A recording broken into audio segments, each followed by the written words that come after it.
Nagsisearch nga, tingnan mo.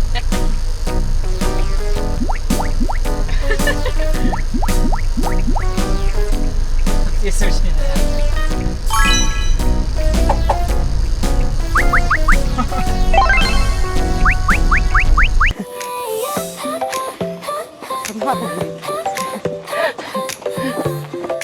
For today's video, malalaman nyo kung saan namin pinarehistro ang aming minivan na si Kiki dito lang sa Cavite. Para sa roof rack. Not sure kung ano yung area doon, pero yung main building kasi ng LTO, ayun yung blue. Tapos doon inasikaso yung sa amin sa isang area na yun.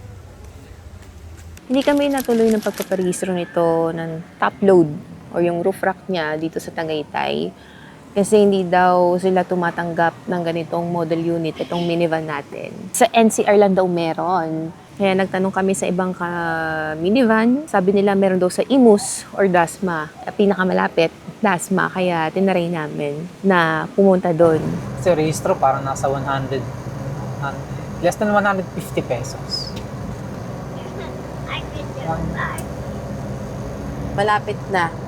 180. Ayan o, LTO. Non-transportation office.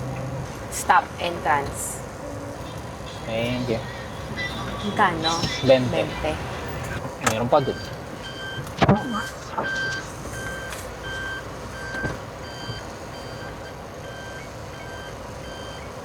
Thankfully, tumatanggap sila na irehistro yung roof rack ni Kiki. Sila na rin yung nag-offer sa amin. Advance na yung parehistro kasi January yung rehistro nito. December nun. Kaya sabi nila mag-advance na kami para isang lakad na lang. Kaya narehistro namin siya sa Dasma LTO. Meron kayong copy, photocopy ng OR, CR, and ID. Ako kasi yung nakapangalan dun sa CR, kaya photocopy ng ID ko. Nakabayad na kami sa cashier for emission and ano yun? Insurance. Bayad na. Ngayon, pupunta naman kami ng emission.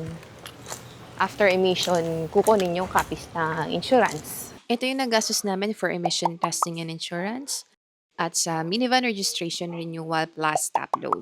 Make sure nyo lang na nakasulat sa official receipt na merong top load.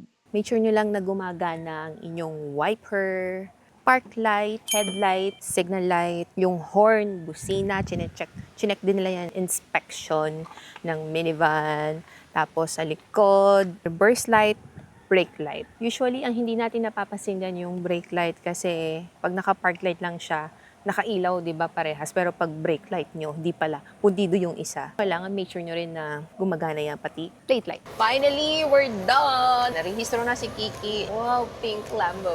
Dito, Lambo kaliwa? nga ba yan? Oo. Ayun, exit this way. Oh. Lamborghini yan. Lamborghini. Wow, it's so pinky. Pag nagasgasan natin yan, benta na si Kiki. Swap na agad. You're so pink. Uy, fans oh.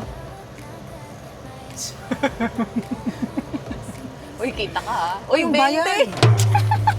20 nga pala, oo.